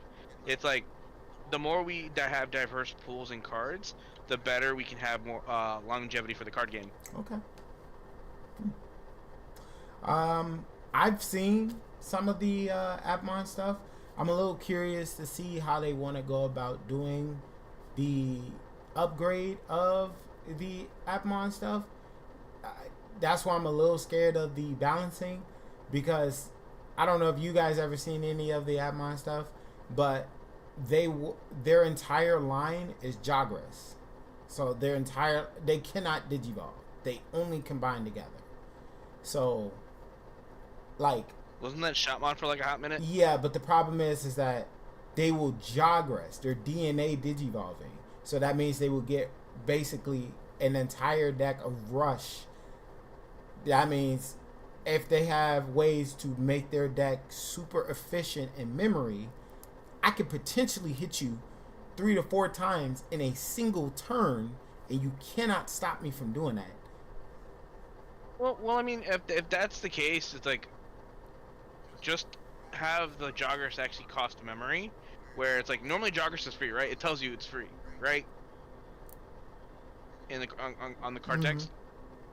So yeah, just give the joggers a memory requirement, like a Digivolution requirement. It's a simple addition. It's already implemented in the system. And not to mention, it's like, all right, cool. Give it an effect that gives it like play the second body for free. Cool. Imperagemon already has it. Let's be quite honest. It's not something new. And when you DNA, you have to pay a requirement. It's like for every level, like pay 2 to Digivolve to a 4, pay 3 for a 5, and then 4 for a 6. Like, okay. Yeah, it's a little boring, but it's like, but that's how it was for treat it like how Digimon originally was supposed to be, and that fixes the issue of like slowing it down. You have to be more cost efficient with your memory, and then not only that, this could also incorporate other effects of like, say they need another form of training cards, but only for Jogresses to reduce the cost, because that means now they can implement that. Mind you, could that create other problems with like other non-Appmon related archetypes? Sure. But you could also make the option cards more specific to that lineup as well, because traits and all that. Like if you're progressing into a certain trait, you can reduce the Digivolution cost. So like there's ways around it to kind of still have it be restricted, but at the same time also still keeping it fair, and be able to accelerate to keep up with the meta. What about you, Mr. J? What's your thoughts on that, man? Should they be in the game? I'm gonna be honest with you, man. I don't care.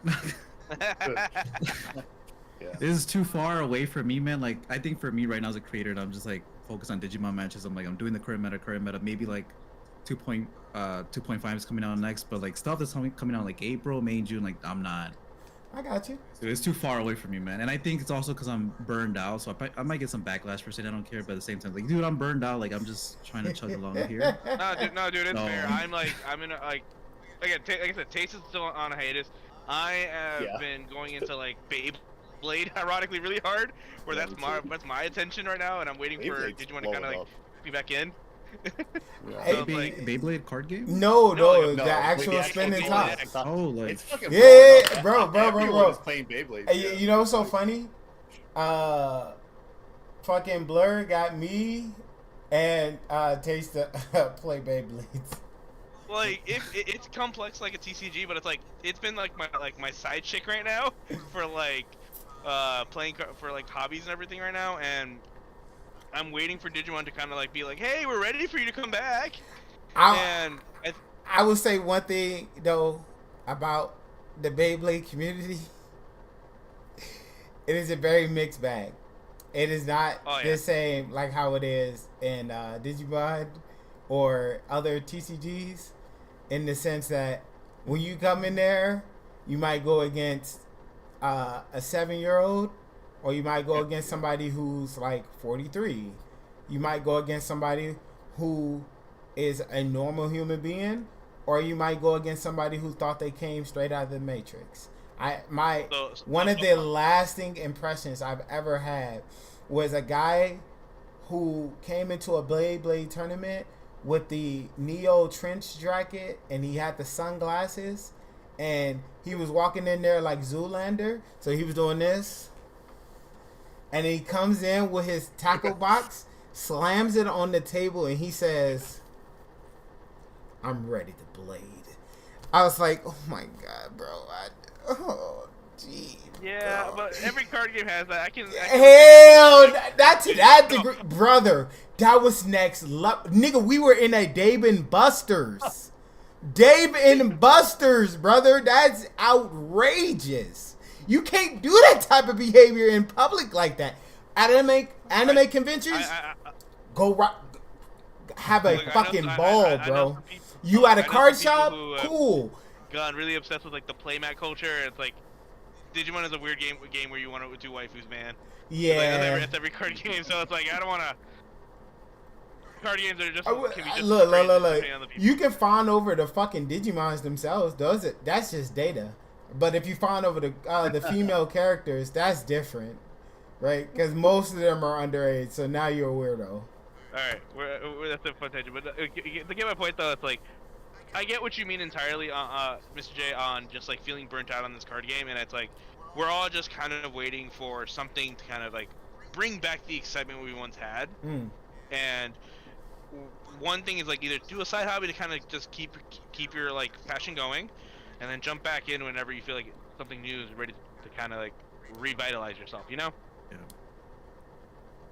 Which sucks. I think it sucks. I thought about going on a hiatus recently, but usually when I come back, my numbers dip so much, so I don't even do it. Yeah. Like Taste, I feel like your videos are pretty popular, honestly, and I think it's just like the different content, because like I do matches, but I think deck profiles honestly get more views, and I think if you're talking about new product, oh, you get so much views. You know, if you're talking about Digimon Theory, you get so much views. That's just not my thing. You know, like I don't like talking about that stuff. Fair. So. Yeah. Right, that's fair. No, I think it kind of makes sense too, because like a lot of Digimon's a second game for a lot of people, so they're just like, let me look up new meta deck I can copy and the deck profile. Yeah. But I should do it, man, because. What you could also mention is, what I could also recommend is like, why not just try alternate formats, or give yourself a challenge like what with Zuki does, like play a rogue deck and to see how far your creative skills can get you that far. That's true. Per se, where it's like it doesn't have to apply to like the meta format, but like it's ways to spice up your content. I will say in terms of like because my second channel, it got like only 152 something subscribers or whatever, right? That channel is a love child of my passion for card games. So card games in itself is a niche audience, right? We are not popular at all, and do not let anybody ever tell you differently. We are not popular. The most popular TCG that's probably gonna fall around like Magic, Pokemon, Yu-Gi-Oh, right? There's not a single person on the planet who don't know one of those TCGs, right? We got rappers who make fucking actual chains out of fucking Monster Reborn. Like, they're popular and they got the notoriety. They have their audience. So if you try to make content for anything that's not a part of the big three, you're already at a disadvantage. And then if you try to make content for one of the big threes, you got to compete against some of the biggest names in the game, right? You got Jesse Cotton, who's a new content creator for Yu-Gi-Oh, but is literally one of the most decorated Yu-Gi-Oh players of all time, right? Like, that's a real hard thing to beat. Then you got somebody like Sam, who literally works with everybody. Like, he doesn't discriminate. He works with all Yu-Gi tubers, right? So you got one of the biggest channels that says, hit you up in your DMs one day and be like, hey, you want to do a collaboration video? You gonna drop everything and go work with that nigga. Like, what the fuck? He got almost 1 million subscribers off of Yu-Gi-Oh alone. Then you got Team APS. That's a whole team of people. So it's not even just one individual who's creating that content, right? It's 5 other individuals who can help post the video today. So, like, let's say you're feeling burnt out like how you are right now. If you got a team, they can take care of all the videos for you. Sam has done that multiple times where he got people who upload videos for him on his channel and don't have to do shit. That sounds so nice, man. Yeah, he just collect the check off that. You feel me? Like, if you want to get into that type of category, I feel like Digimon is still in a very infantile type of state, believe it or not, right? And the reason why I feel like that is because we haven't seen any breakout channel really get super successful off of Digimon yet, because we don't have like people who has editors like Team Sam or Team APS or and stuff like that or whatever, right? We don't have people who's like doing big collaboration projects amongst each other like we just did tonight or whatever, right? Like, there's so much room for growth that's out there that we just don't do, right? We get into our little bubble of content creating, and then that's it, right? Like, for a little while, it was just deck profile video matches, deck profile matches, deck profile matches, right? And that's fine, but like you said, you want variety. That's like saying this: you wake up today, go into the kitchen, there's chicken on the stove. You eat the chicken, come back home, there's more chicken. You want to eat that chicken? Of course not. You want to eat something different. You might want ham. You might want fucking bacon. Shit, you might want a salad. Who the fuck knows? But the point is that you got variety. You got choices. You can choose what you want. You're not forced to always have to pick the same thing over and over again. So I feel like in terms of content creating, Digimon is definitely in a very, very infantile type of state, where the only thing people are really pumping out right now is just deck profiles and matches. Yeah. There's a lot of room for creativity and a lot of room for new video ideas that people can do. We're just not doing it. And yeah, which is why I started watching Yu-Gi-Oh, to be honest. Yeah, exactly. Like you mentioned, like I was watching Yu-Gi-Oh again, and to see these content creators like Team APS, Team Samurai, that guy, that dude, I know he's almost like at what, 1 million, right? Like you said, dude, and their videos, they're so good. Like, editing wise, I'm assuming they have editors. Oh yeah, but just the types of videos they're putting out, it's like, man, these are good quality videos, you know. And I know Digimon's not like that. High quality. None of our videos come close to that. I think like A-Vault's the closest, but even then, yeah, like Sam is just next level, you know, with it. So yeah, I mean, like, he even gave all his contact information for his editor to Jesse, and Jesse uses the exact same editor. Yeah, I saw Cotton's videos. He's really good. His videos are pretty, I mean, like 40-50 minute videos, and I watch them like from start to finish. Yep. I don't even play Yu-Gi-Oh. Oh no, I still play Yu-Gi-Oh as a side thing, but still, like the point being is that if we was to elevate our video content, regardless of if you like the content or not, because it's just so high quality, some people will just stick around because it captivates the audience, right? I'm not necessarily just focused on the content.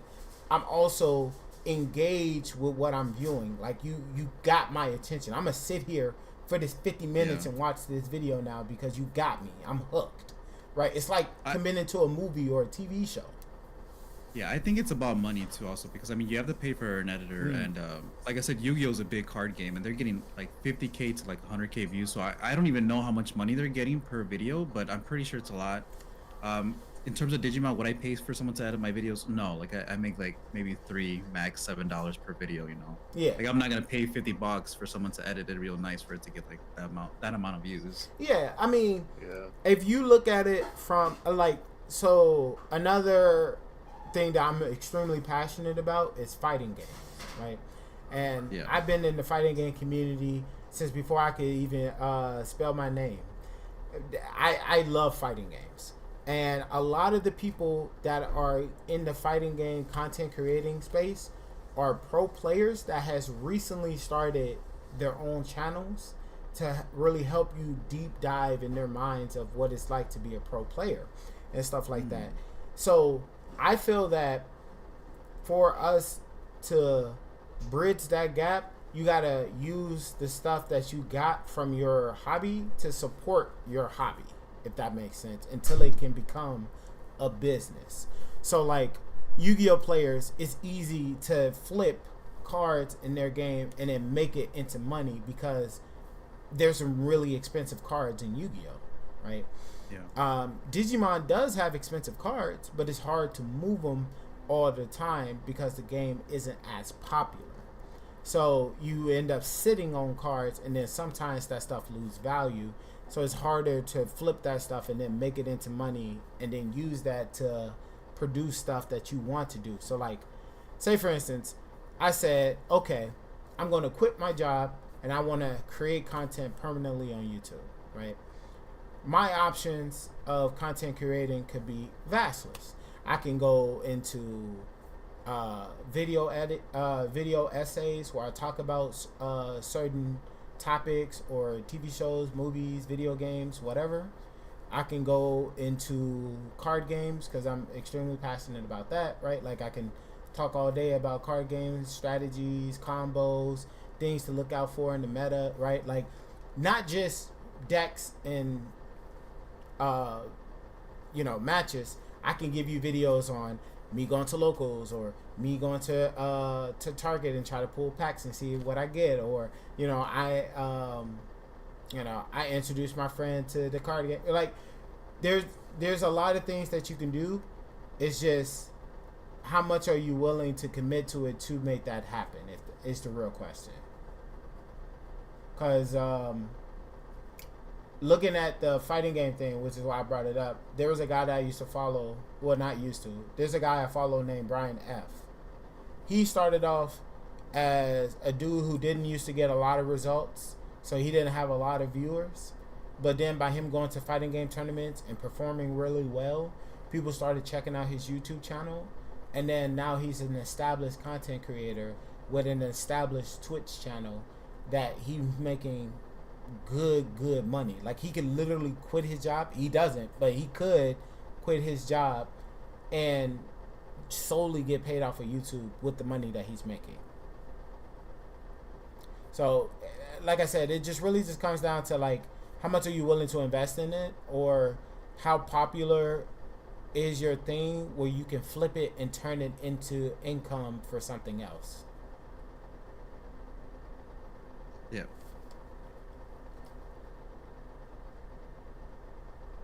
I guess I got a question for you though, Taste. What do you think was like one of the things that really helped push your to get the viewership that you got from Digimon? It was finding your niche, basically. Your niche. I don't know how you pronounce it. Because people always say I say it wrong. Niche. Yeah, it was basically finding your niche. And for me, that was the video essays. Where it's kind of like that analysis type of like talking video instead of like gameplay or deck profiles. 'Cause I do those, and then I still did them after I started doing the video essays. But the stuff that really blew up the channel and like still gets the most views are those essays. Because like I thought like, well, first of all, because I like those type of videos, that's what I like to watch. Yeah. So I was like, I like to watch this. So I want to make what I would want to watch. And then it's like no one else is really making this for Digimon. 'Cause at the time the game was like so new, right? So like no one else is doing this. I like this, so I started doing that, and like it filled a niche that no one else is really doing in Digimon. So I feel like finding that unique thing, that's what made the channel blow up. Yep. And now DigiPanda is doing that, right? And his channel, that's cool, yeah. Yeah, his channel is definitely seeing a ton of success. I found his channel back when he had 10 subscribers. Now he's sitting at like now he's sitting at like 4,000 or something like that, right? And he does like 7 or 8. Yeah, see, he's pretty big.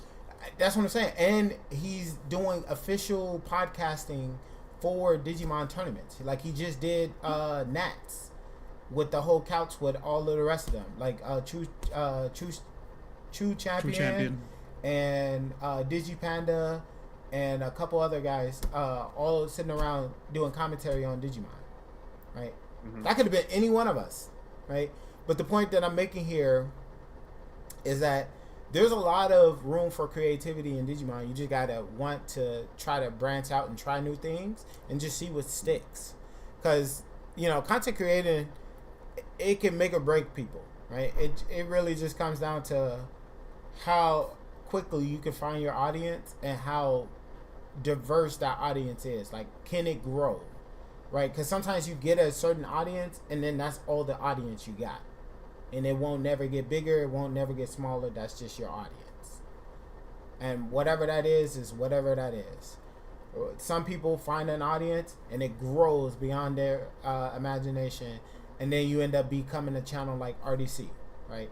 They started off, I want to say back in like 2018, 2017 or something like that. And made a video about when people take anime too seriously. And now they got a whole anime convention. They got merchandise. They got videos, like actual movies and stuff. RDC World? Yeah. They started in 2017? No way, man. No, I mean, like, that was their first, like, video that really blew them up. It was the when people take anime too seriously.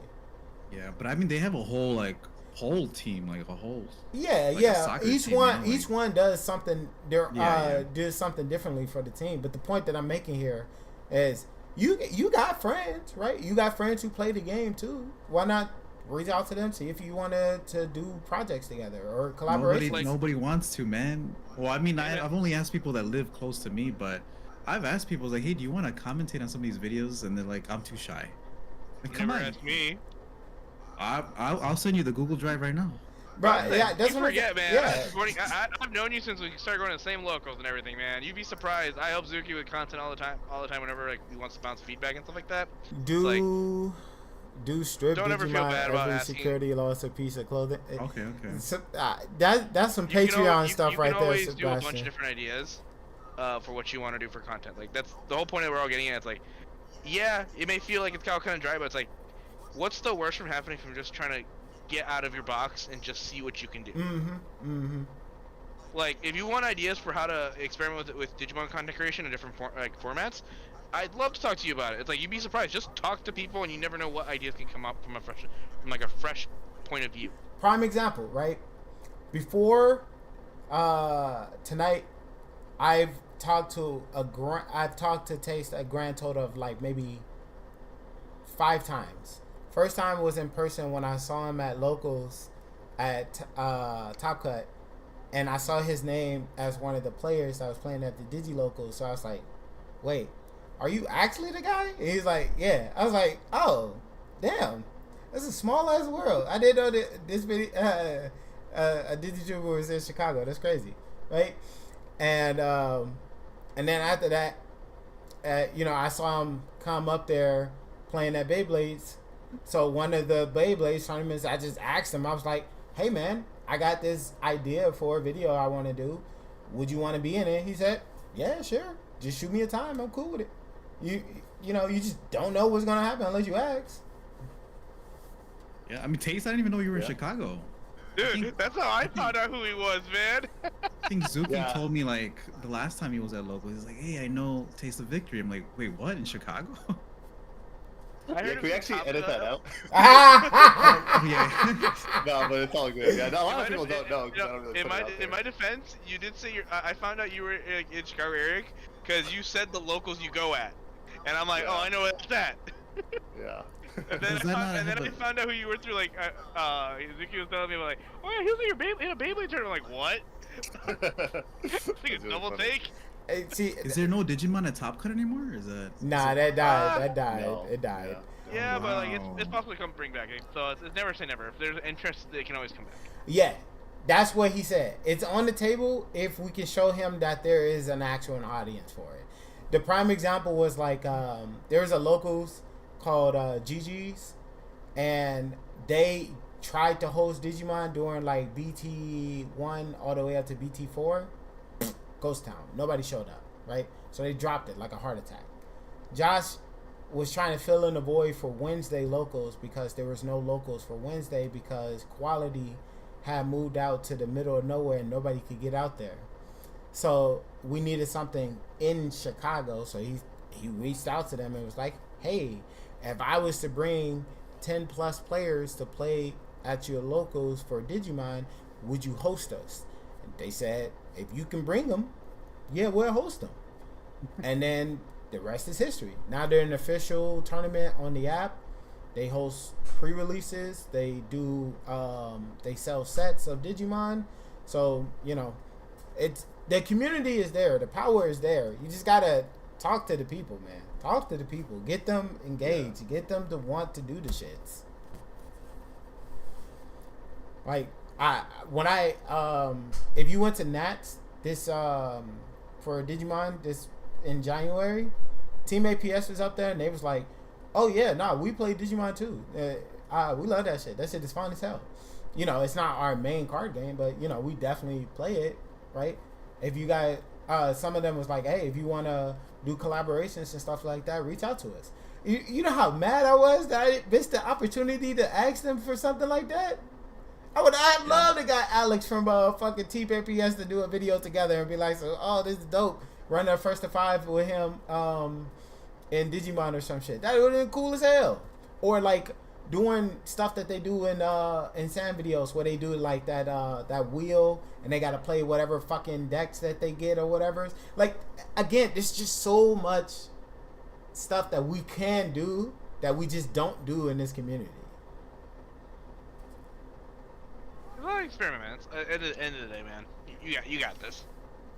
You're just talking to me? Like I feel like you guys. No, I was just talking in general. I need you to make something else other than nah, bro. Video. We were saying if you're burning out on just doing that one form of content, there is a lot of other avenues you can go dig into. Like Taste was saying, he does the commentary and he talks about like, hey, did you know this about Digimon? Or did you know this about the card game? Like one of the first videos that I found of his was the one where he did Mirai as a short. Where he was like, Mira as a five cost is the first in Digimon history for this and this and this reason. I was like, oh, that's pretty interesting, right? And boom, he got a viewer out of me, right? Just by making something that was interesting, short, quick, and straight to the point. Yeah. Well, like I said, I think I'm gonna watch more Yu-Gi-Oh content because I think they have a lot of creativity over there. Honestly, like you said. Just borrow ideas from them and then try to implement it in your own site. Yeah. I was talking about, I was like, in March, you know, I'm gonna upload some Yu-Gi-Oh videos, see how it goes, but I doubt it. I don't think people like when you do that on channels. Nah. Because on my main channel, I got like almost 3,000 subscribers, but they're there for video games. So when I tried to upload card games, they would go to the comment section and be like, what the fuck is this? So I was just like, okay, I was just making a new channel for card games. It's just card games. Yeah. Right. And then it slowly became just all Digimon. Because like that was the one that people were interacting with, commenting on, talking with, getting the most viewership from. I was trying to do like 3 different card games a week, so it'd be like Marvel Snap. What is it?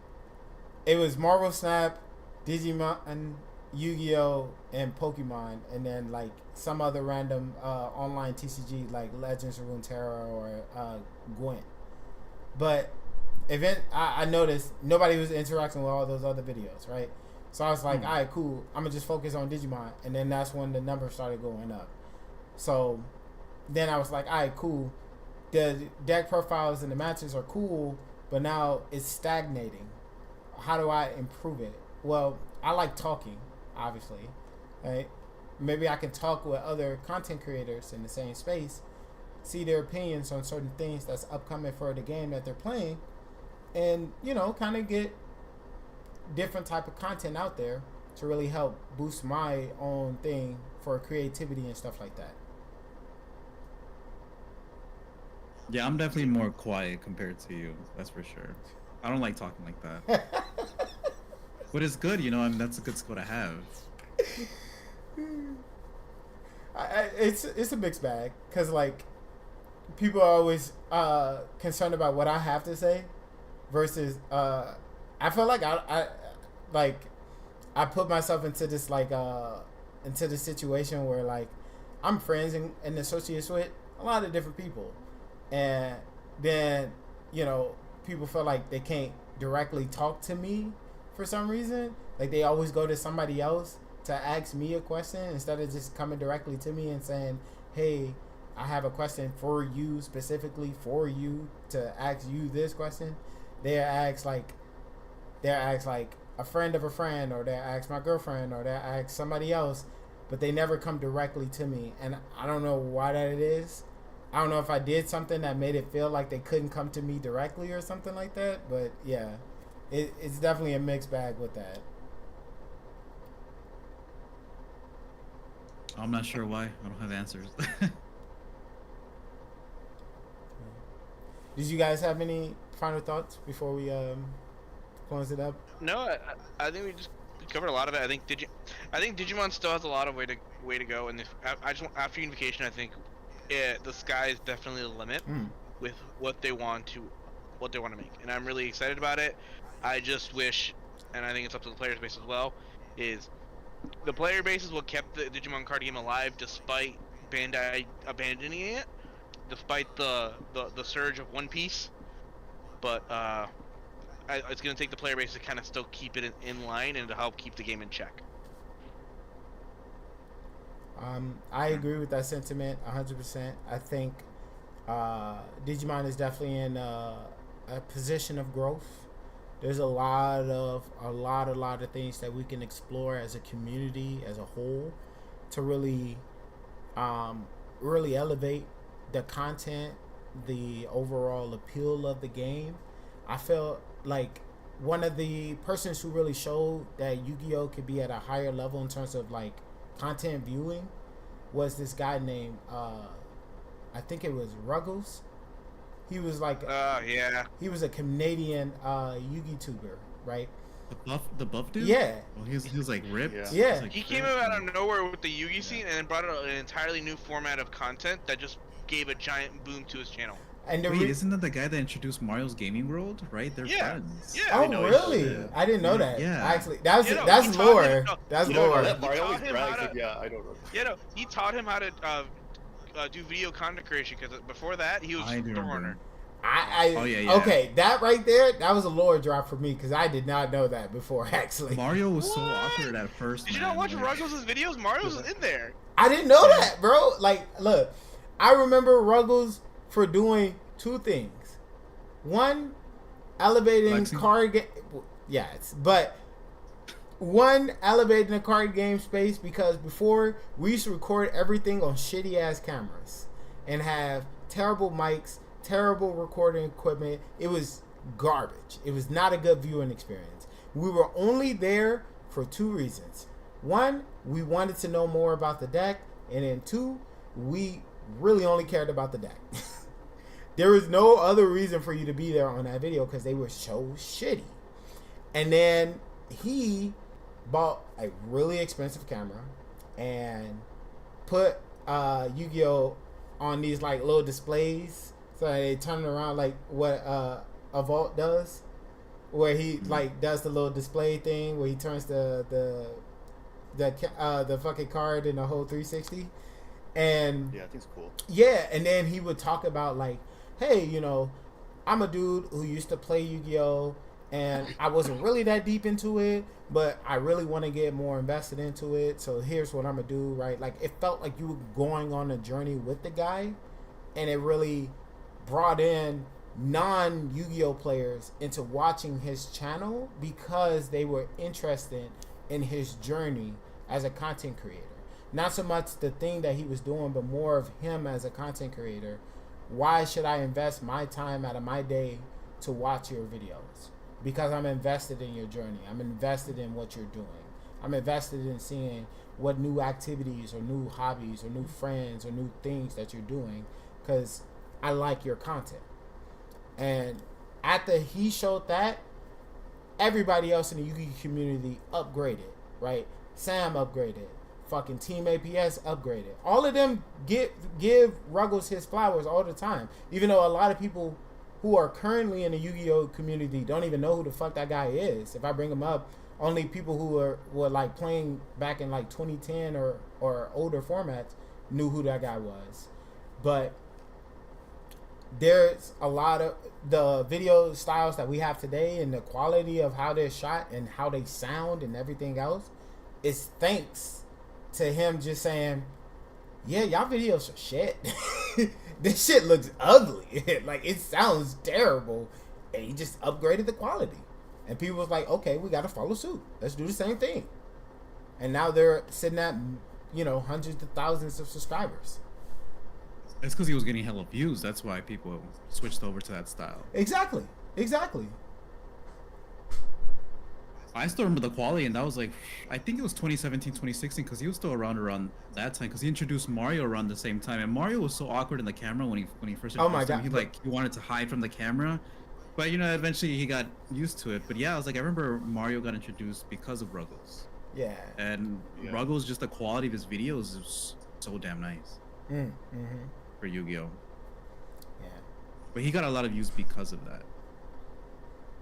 And I think everybody just like stole or borrowed off that, and now everyone in Yu-Gi-Oh is kind of the same way. Yeah, I mean, at least nobody's gonna be like, oh my God, you stole my idea. Like, that's not an idea. Just improve your quality of the video. People gonna want to watch it. They said, okay. He's borrowing. Again, it's not really stealing. It's just said he made an obvious observation. Yeah. The quality of videos that we were producing at the time were just shitty. And the people in that niche community are going to watch it because we watch it because we want the information. Whereas if I was a regular person going down my feed and I see your video on the recommended, what is going to entice me as a regular viewer to want to click on that video and watch it? Right? If you go to the video comment sections of most of those people, there's a lot of people, like hundreds of people, who go there and say, I don't play this game, but I love watching your videos because they are so entertaining. Right? You can get people to watch your videos that are not in the community. You just have to make the quality that damn good where I will invest time out of my day to watch it. I haven't gotten to that point yet. I don't got the editing skills, nor do I have any other background to be able to make that type of stuff happen. But once a homie get his money right, I'm definitely going to invest in doing that type of stuff and see what happens. I mean, it's worth seeing. Nice. With that being said, I do have an idea for my next video. I don't know if you guys want to join in it. I was thinking about doing like a restriction list or a ban list prediction. Ooh, that sounds like fun. For next time, if you guys are down. That sounds like Taste is like alley, to be honest. That's this video essay galore.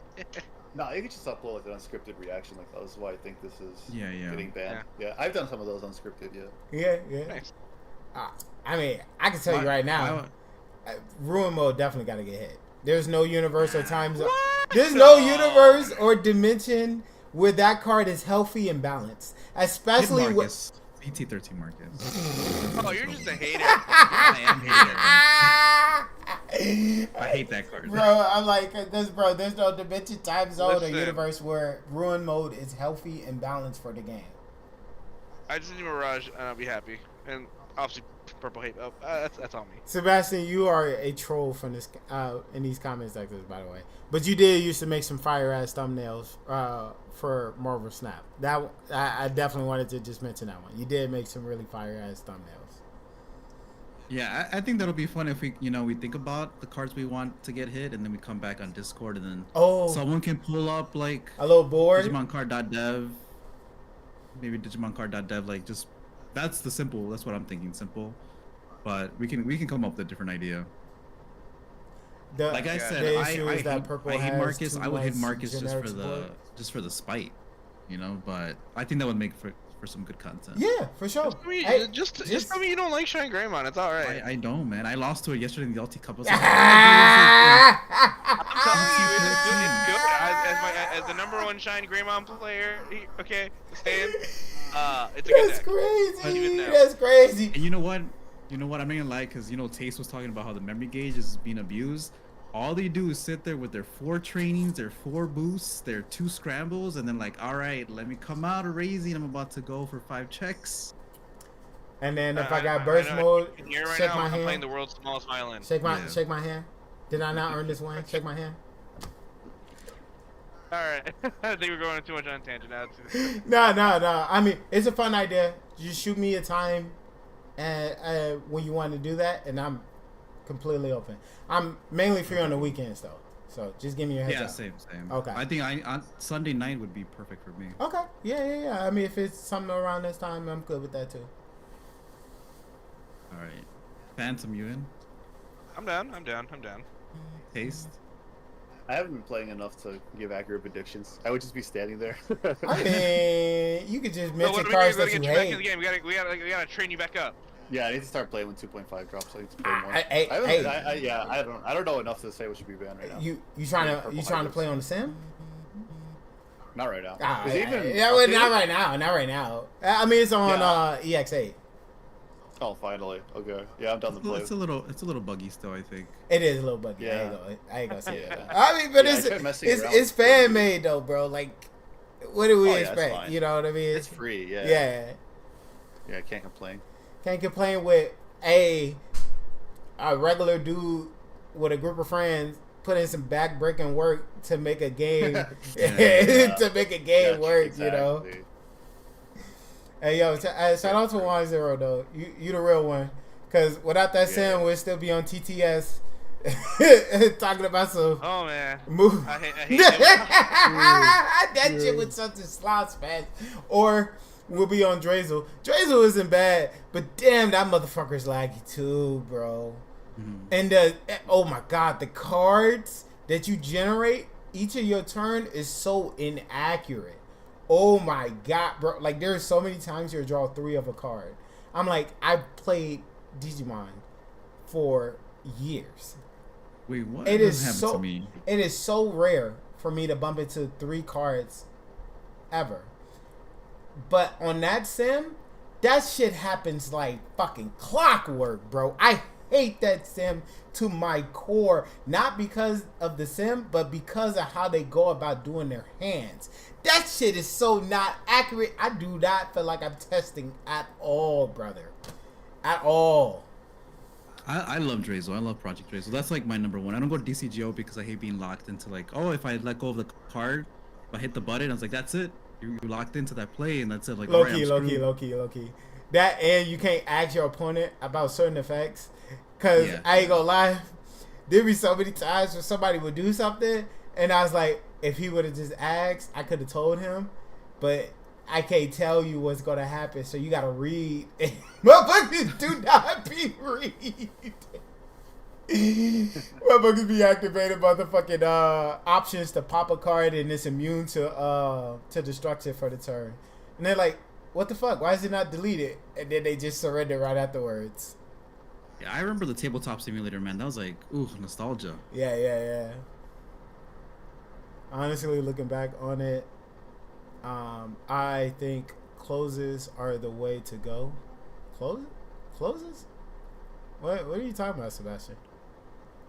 Yeah. Anyways. Maybe something about Pyramidimon close. I don't know. Yeah. But I don't want to hold you guys up too much longer. I know you guys pretty much sacked your Super Bowl Sunday to hang out and talk shop about Digimon and stuff like that. So I really appreciate you guys hanging out with me today. But I got nothing else for you guys. If y'all don't have anything else, I won't hold you up too much longer. But I've had a lot of fun. I would look forward to doing something like this again with you guys if you ever want to do anything like this. My DMs are open. Yeah, I'm down. So, you know. Thank you for the invite. Of course. Bet. Great time. I tried to invite the homie Zeke, but he flaked on me. I felt some type of way about that one, but it's all good. I'm gonna show the video later and be like, I told you the homies was gonna show up, but you. But yeah, Zeke. It's a guy. He's one of the guys who he hosts Nerd Rage. Yeah. He hosts tournaments at one of the more popular card shops. I wanted to invite him so we can get like a round table of ideas from different perspectives. Like Hugo is just a card game player at this point, right? And then you're a content creator, and so is Taste. And then me and Hugo both go to like the bigger events like Nats and regionals and stuff like that. So whatever.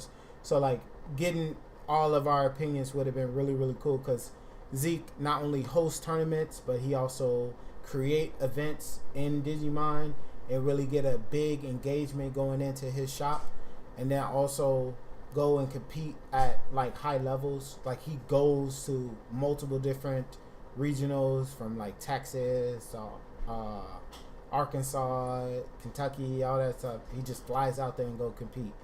And if you see that dude's trade binder, he has multiple chase cards.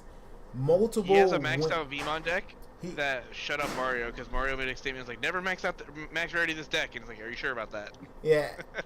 And you know what's also super funny? He has the winner cards for Digimons. So like, you remember that Omnimon, the one that we got for the first ever Digimon Worlds? He has that in his binder. Yeah, I don't know how he has that, but he has that.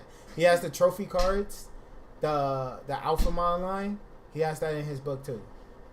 And now he got the trophies for all the Vmons too, for the Vidramon, for Vmon, Vidramon, Arrow, Vidramon, and then O-Force. He has all of them in there.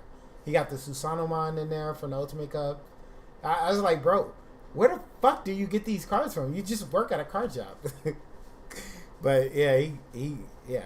That's why I thought it'd been interesting to have him at the discussion, but he flaked on me. So next time.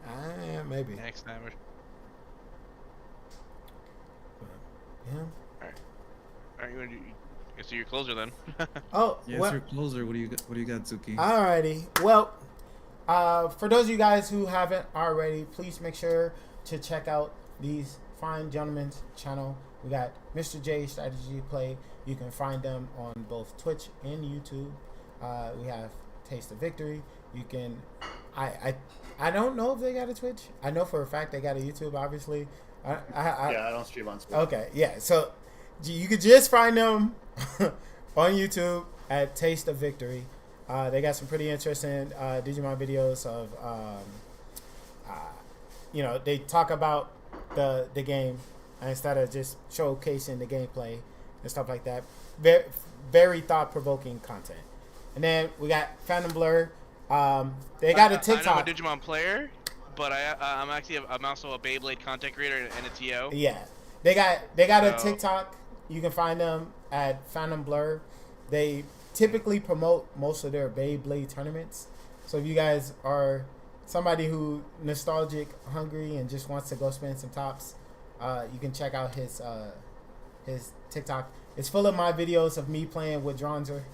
Don't worry, I'll explore Digimon content soon enough, but I'm having too much fun with Beyblade. Taste can confirm with that. Yeah, Beyblade's awesome. Beyblade is awesome. I will attest. That shit is pretty gas. There was a couple times where they was like, bro, you should make content around it. I was like, bro, I would have to make a whole nother channel to get that started. I'm not doing that. I'm not doing that. This is just a hobby, strictly just a hobby that is fun to play at times. But yeah. Alrighty, guys. If you guys did enjoy today's video, make sure to check out these guys around here, and make sure to check out their channels, show some support, and I will catch you guys later.